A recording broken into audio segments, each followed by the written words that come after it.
Bonjour, c'est Alexis Pinault et bienvenue sur la revue Tech, Marketing et Digital, le podcast des gens qui sont curieux, qui se renseignent et qui seront acteurs du monde de demain. Abonnez-vous sur Apple Podcasts, Spotify ou toute autre application de podcast, c'est ce qui vous permet de ne rien louper et moi de mon côté ça me fait ultra plaisir. Je vous souhaite une bonne écoute.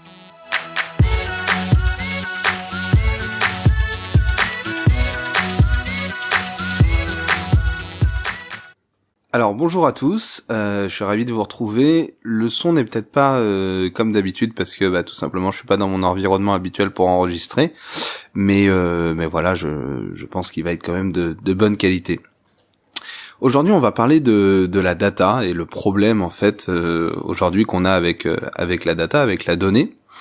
Et pourquoi j'ai eu l'idée de faire ce podcast? Tout simplement parce que l'autre jour j'étais en cours, hein, donc je donne des cours, là c'était notamment à Subdepub, et on parlait des chatbots, enfin du chatbot précisément de la SNCF, hein, oui SNCF qui a fait un chatbot sur Facebook pour pouvoir tout simplement acheter plus facilement ses billets en ligne, et les élèves me disaient qu'il y avait un frein.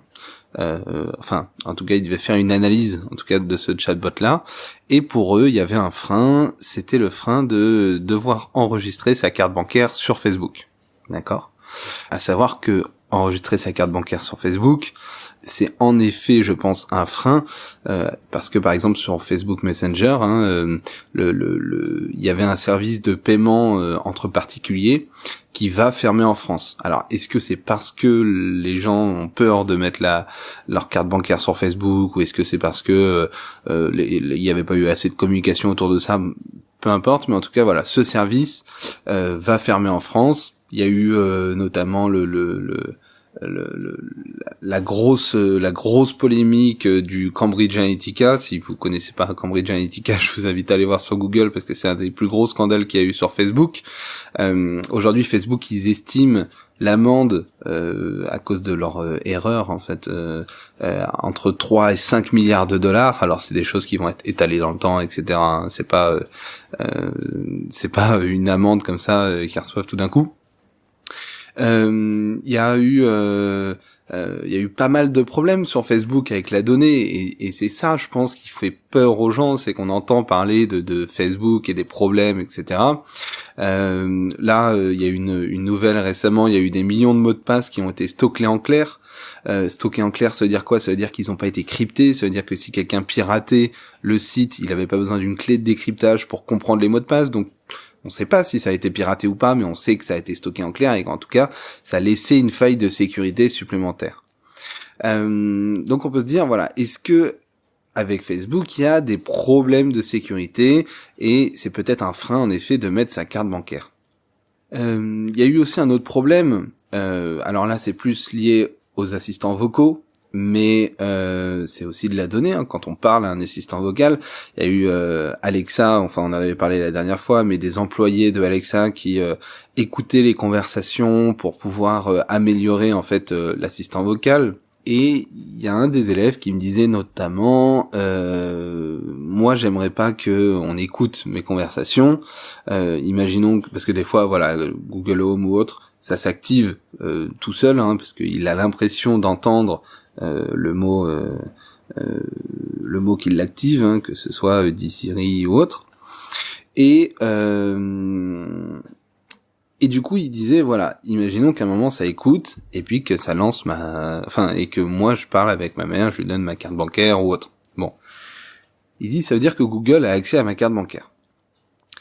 Mais moi j'ai une question à ça, c'est est-ce que vous pensez encore réellement aujourd'hui que Google ne connaissent pas vos coordonnées bancaires? Est-ce que vous pensez que Facebook ne connaît pas vos coordonnées bancaires?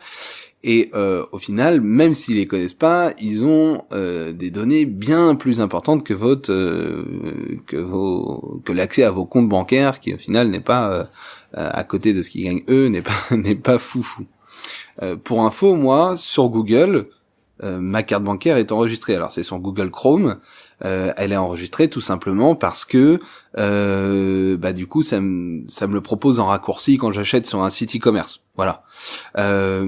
Si demain il y a Google Shopping Action dont on avait déjà parlé, qui consiste en fait à rassembler tous les produits qu'on vend enfin que les e-commerçants vendent dans un seul et même panier Google, et c'est Google qui fait l'achat pour nous, et du coup on a un seul prestataire par lequel on passe pour acheter sur différents sites, forcément on va devoir donner sa carte bancaire à Google. Si vous avez déjà fait de la pub sur Facebook, moi c'est mon cas, sur Facebook ou sur Instagram, peu importe, vous avez déjà renseigné votre carte bancaire sur Facebook. Donc Facebook, il a déjà votre carte bancaire. D'accord ? C'est ce que je veux dire par là, c'est que Facebook, ils ont des données, enfin Facebook, Google et autres, ils ont des données sur vous, énormément de données sur vous, Google et tout, voilà, énormément de données. Et il faut savoir qu'ils ont même des données, c'est ce qu'on appelle les profils fantômes, ils ont même des données si vous n'êtes pas inscrit sur Facebook. D'accord, Facebook, il a tout un tas de tags posés sur tout un tas de sites, et en fait, même si vous n'avez pas de compte Facebook, il a déjà constitué une base de données sur vous. Alors, c'est des données qui sont comportementales, c'est il est allé là, etc., etc. C'est pas des données avec votre nom, votre prénom, votre carte bancaire, on est d'accord. Mais Facebook a quand même déjà des données sur vous. D'accord ? Aujourd'hui, si vous allez dans des magasins, vous pouvez tomber sur des petits boîtiers qui s'appellent des boîtiers Beacon. Beacon, c'est tout simplement, ça ressemble à des petits galets, on va dire. Ça fonctionne soit en Bluetooth, soit en Wi-Fi. Et en gros, si vous avez installé des applications sur votre téléphone, c'est capable de tracer votre parcours en magasin. D'accord ? Ça se fait beaucoup dans les centres commerciaux ou autres. Et ça c'est précisément dans quel magasin vous êtes rentré, par où vous êtes passé, etc. Et ensuite ça permet, alors là on est plus dans du phygital, mais ça permet tout simplement au magasin de savoir voilà, où mettre les nouvelles collections, comment organiser le magasin pour générer plus de ventes, parce que tout simplement ça permet de traquer le comportement des utilisateurs. Et ce type de choses aussi, ça permet aussi de faire de la publicité ciblée. Par exemple, on sait que vous êtes venu dans ce magasin il y a une semaine, et on peut très bien vous proposer un code d'achat pour revenir la semaine prochaine, et du coup améliorer votre fréquence d'achat dans ce magasin-là. Mais ça, c'est des technologies qui sont physiques, qui existent, mais il y a aussi des choses qui existent. Moi, j'ai travaillé pas mal dans le média et dans le média ciblé avec de la donnée, justement. Aujourd'hui, si vous utilisez des applications comme les applications de rencontres, comme des GPS pour voitures ou autres, enfin il y a des applications qui stockent des cartes de crédit, non, des cartes de fidélité, des choses comme ça. Ces applications-là, quand vous acceptez les conditions générales d'utilisation que personne lit, c'est des applications qui dedans ont ce qu'on appelle des SDK, qui sont en fait des petits traceurs, et qui leur permettent de revendre cette donnée-là à des gens qui font notamment de la publicité, pour dire voilà, on sait que cette personne elle est passée dans une pharmacie les 30 derniers jours, on sait que cette personne elle est passée dans le magasin de l'Apardieu à Lyon, dans le centre commercial, et du coup vous pouvez très bien lui envoyer une publicité pour un autre centre commercial un peu plus loin. Enfin voilà, toutes ces données-là sont accessibles aujourd'hui. Il y a très peu de gens qui n'ont pas d'application, qui revendent les données, et qui du coup aujourd'hui voilà, tout le monde est traqué, voilà, votre donnée ne vous appartient plus réellement. Il y a vraiment un nombre incroyable de données que vous faites quand vous naviguez sur Internet, quand vous utilisez un téléphone, quand vous vous inscrivez sur des sites, etc. Alors il y a ce qu'on appelle la donnée comportementale, par exemple. En ce moment, je suis en train beaucoup de regarder des sites de voitures. Et ça veut peut-être dire que j'ai un comportement d'intentionniste acheteur de voitures, par exemple. Il y a les données que vous pouvez fournir. Par exemple, sur Le Bon Coin, quand vous faites une recherche, voilà, vous êtes tagué comme étant une personne qui a fait cette recherche. On sait que vous cherchez une voiture entre tel prix et tel prix. Si vous allez sur voilà, des applications de rencontres, comme je disais tout à l'heure, des choses comme ça, en fait, vous fournissez aussi de la donnée, vous vous inscrivez déjà, donc vous donnez votre nom, votre prénom, votre mot de passe, votre email, voilà. Mais au final, alors, c'est un début de podcast qui peut faire un petit peu peur, mais aujourd'hui, on pourrait se poser la question, sans la donnée, aujourd'hui, on serait quoi ? Franchement, on serait pas grand-chose. C'est-à-dire qu'aujourd'hui, il y aurait pas de Facebook, il y aurait pas de Google, il y aurait pas d'Instagram, il y aurait pas d'Amazon, il y aurait pas de Netflix, il y aurait pas de WhatsApp, très certainement beaucoup moins d'Apple, enfin voilà. Et en fait, vous auriez aucun service en tout cas gratuit. On dit très souvent, si c'est gratuit, c'est toi le produit. moi perso ça me dérange pas trop parce que je fais attention en fait à la donnée que je fournis. Si vous voulez, je m'en fiche que Google ait mon adresse mail. Mon adresse mail, déjà je l'ai créé sur Google, mon adresse mail, donc voilà. Mais après oui, ils ont mon nom, prénom, ils connaissent mon comportement parce que j'utilise Google Chrome, donc là pour le coup ils traquent tout. Ils savent quelle extension Google Chrome j'ai, ils connaissent mon numéro de téléphone, oui, d'accord. Mais en contrepartie, j'utilise Gmail, j'utilise Google Agenda, j'utilise le moteur de recherche Google, j'utilise Google Drive énormément, j'utilise tous les services d'ailleurs associés à Google Drive, enfin voilà, j'ai une utilisation énorme de Google en contrepartie. Pourtant, il y a une question qui est assez légitime, et c'est sur ça que je voudrais qu'on s'arrête un peu, c'est que si j'utilise ces services, mes données, du coup, elles m'appartiennent plus vraiment, parce qu'elles sont dans les mains d'un tiers, en fait, d'une société dont je suis pas actionnaire à tout, j'ai aucun pouvoir sur cette société, c'est elle vraiment qui gère mes données, et qui est censée les garder, entre guillemets, pour moi, d'accord ? Mais en réalité, c'est pour eux. Parce que si demain ils se font craquer, etc., c'est mes données qui volent. Eux, c'est pas très impactant pour eux. Mais si demain Google, imaginons, se fait hacker et qu'on me prend mon numéro de compte bancaire, c'est mes données, d'accord, que je leur ai confiées. Donc c'est vraiment comme si je leur prêtais des données et que eux, bah après, devaient se débrouiller pour les stocker au mieux, quoi. Et comme on est sur le digital, voilà, on sait que le digital, ça peut toujours être impacté, et puis même les très très gros services comme Facebook, Facebook a stocké des mots de passe en clair, donc voilà, c'est que ils peuvent pas tout gérer non plus. Le gros problème dans ça, si on veut pas donner ces infos à des tiers parce qu'on n'a pas confiance justement, et ben en fait le gros problème c'est qu'on est dépendant aujourd'hui de ces services. Ces services nous ont rendus dépendants. En fait, ça me fait penser à quelque chose. Je suis allé à une conférence en début d'année. Alors, c'est Sub de Pub qui l'a organisée, qui s'appelait Mes datas sont à moi. C'était une conférence où il y avait notamment, alors je sais pas si je le dis bien, mais c'est Gaspard Koenig, qui est le fondateur de générationlibre.eu. Alors, je vous invite à aller voir le site. Je vais vous expliquer moi pourquoi je suis pas tout à fait d'accord avec son point de vue, mais par contre, je vous invite quand même à aller voir son site parce que c'est assez intéressant ce qu'il met en avant. En gros, dans la conférence, ça expliquait que les données, enfin nos données nous appartenaient, ça jusque-là on est vraiment d'accord, et que on est censé être rémunéré par la valeur qu'on produit. Plus on va donner d'infos à une plateforme, une entreprise ou autre, plus on est censé recevoir en fait de la valeur. Alors de la valeur, ça peut être monétaire, mais ça peut être aussi au niveau des services, on est d'accord. Donc en gros, l'idée c'est que si je donne mon email, ça a une valeur, d'accord, et du coup ça me permet d'accéder à un service. Quand je vais naviguer sur Internet, je vais créer de la donnée, je vais lui dire, bah voilà, j'ai cliqué là, j'ai lu ça, je suis passé tant de temps là-dessus, etc., etc. Et du coup, ça va créer des infos, enfin ça crée de la donnée, et je vais donner des datas sur mon comportement, ok ? La conclusion de la conférence, c'était que on produit en gros plus de valeur pour ces sociétés-là, on produit plus de valeur avec nos données que ce qu'on reçoit en contrepartie de services. Et au final, quand on y réfléchit un petit peu, c'est logique, parce que c'est grâce à ça notamment que Google, Facebook, etc. se font des chiffres d'affaires énormes et de la marge surtout, d'accord ?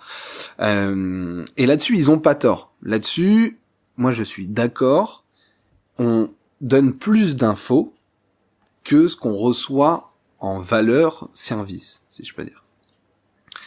Et il nous comparait un peu, pour avoir une image, il nous comparait aux serfs, aux paysans d'autrefois, des seigneurs, et qu'au final, tout ce qu'on produisait, ça appartenait aux seigneurs. Et là, ici, les seigneurs, c'était les géants du numérique. Donc aujourd'hui, tout ce qu'on produit en termes d'infos, en termes de données, ça appartient aux géants du numérique. Et du coup, eux, ce qu'ils veulent mettre en place, et ça c'est assez intelligent, c'est en fait avoir un droit de propriété sur la donnée. Alors, je vais vous dire la phrase exactement qu'il a dit. Il a dit que si la révolution industrielle a rendu nécessaire l'introduction du droit de propriété intellectuelle. Aujourd'hui, quand vous fabriquez quelque chose, quand vous créez quelque chose, vous avez un droit dessus, ça vous appartient, d'accord ?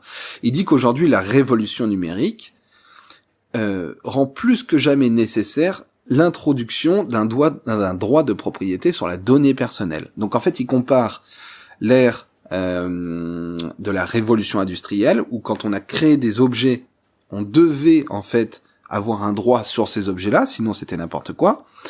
Et il compare aujourd'hui ça avec la révolution numérique, où aujourd'hui on crée de la valeur avec nos données, et que du coup on est censé avoir un droit de propriété sur les données personnelles qu'on a.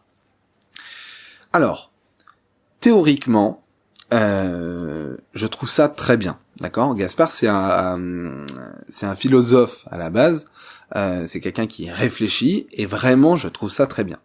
Maintenant, il y a, je trouve, un écart entre la théorie, ce qu'on réfléchit, l'idéal, d'accord, dans un monde un peu bisounours, et ce qui se passe réellement.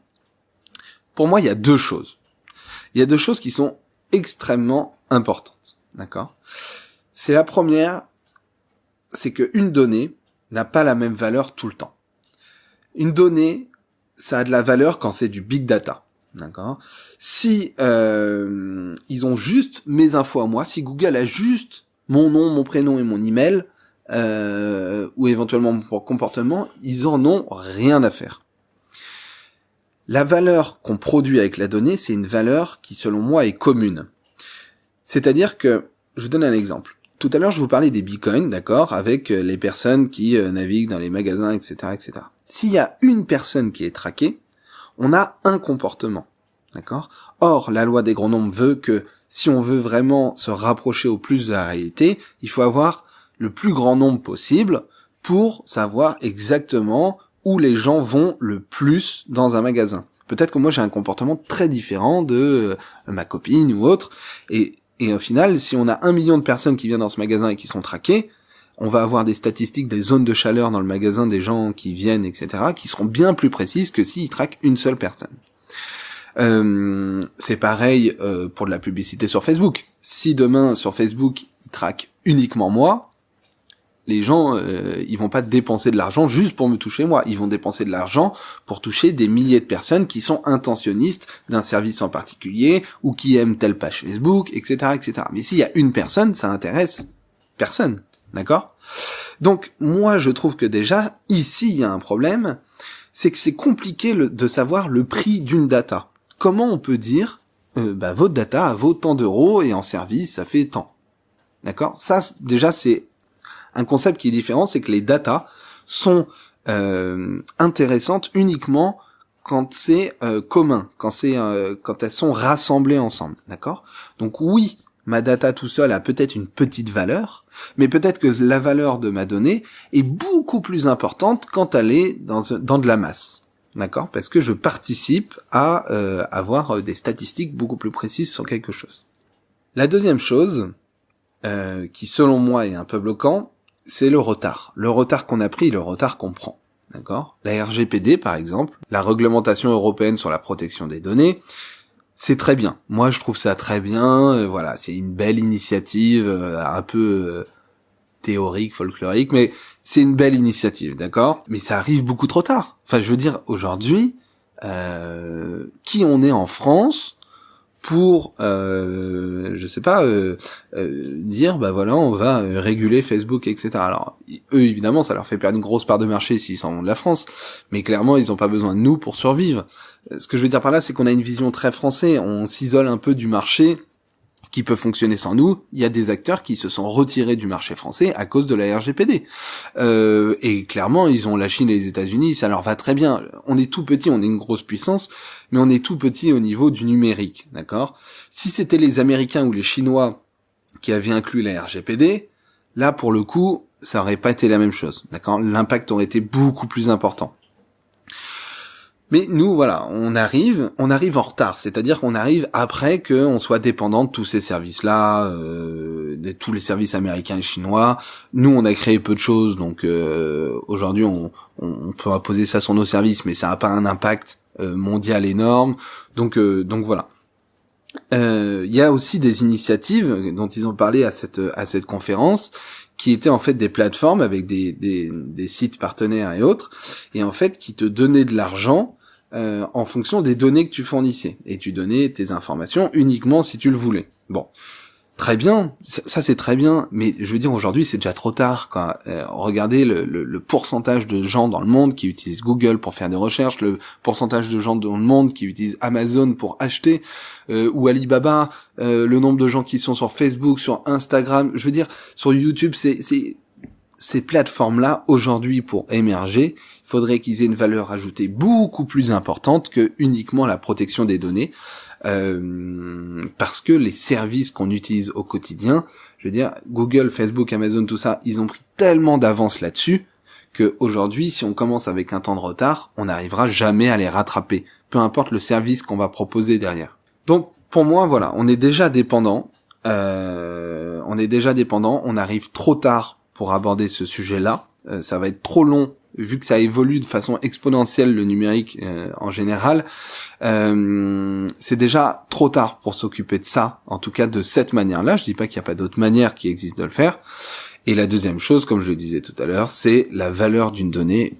Je trouve ça impossible aujourd'hui à calculer, parce que autant un téléphone que vous produisez, ça a une certaine valeur, qu'il y en ait un ou qu'il y en ait 10 000, autant une donnée, qu'elle soit toute seule ou qu'elle soit parmi 10 000 autres données, elle n'a pas du tout la même valeur. Donc je suis d'accord qu'il n'est jamais trop tard pour bien faire. Je pense que le chemin sera long pour trouver une méthode qui nous permette de mieux gérer nos données, d'accord ? Je pense que c'est nécessaire et que c'est bien, mais que aujourd'hui, vu le retard du gouvernement et puis la vitesse à laquelle avance le gouvernement à côté de sociétés comme Facebook, Google, etc., je veux dire, il suffit de regarder ce qui se passe sur l'intelligence artificielle, par exemple.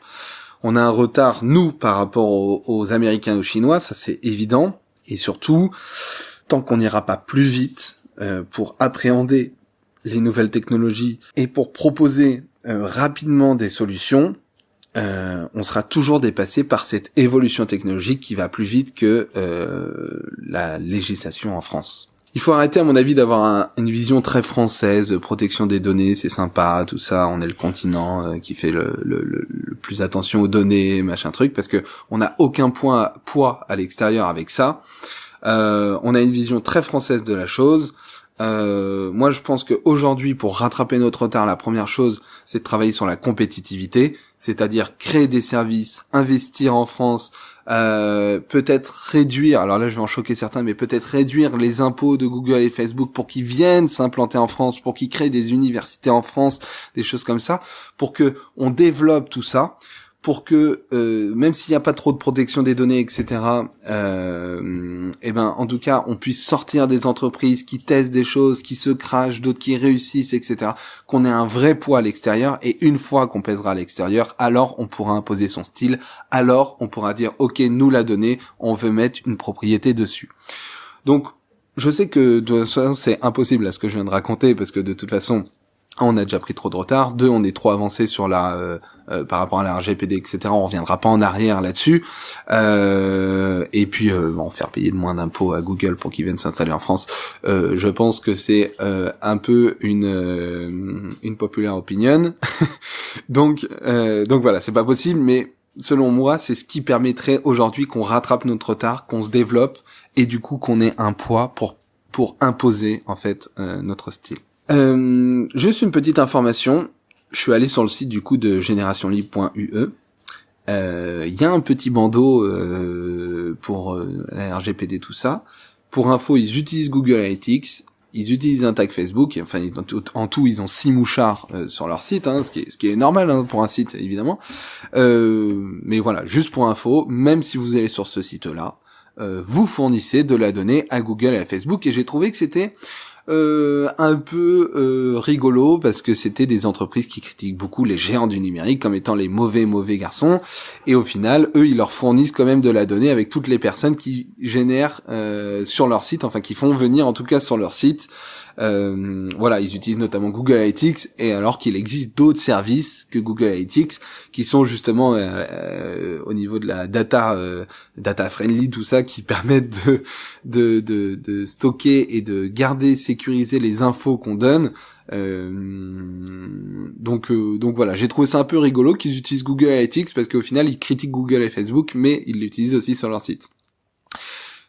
Ce qui prouve bien qu'aujourd'hui, on est dépendant de ces services, même eux sont dépendants de ces services-là. Donc voilà, c'était un peu mon point de vue sur la donnée. J'aimerais bien avoir le vôtre, donc si vous avez l'occasion de m'écrire sur Instagram, vous avez le lien dans la description, n'hésitez pas à le faire.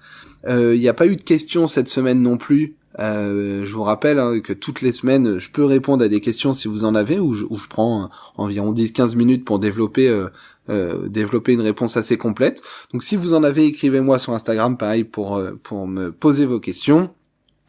Moi c'était un podcast que j'attendais de faire depuis un petit bout de temps, donc je suis assez content de l'avoir fait.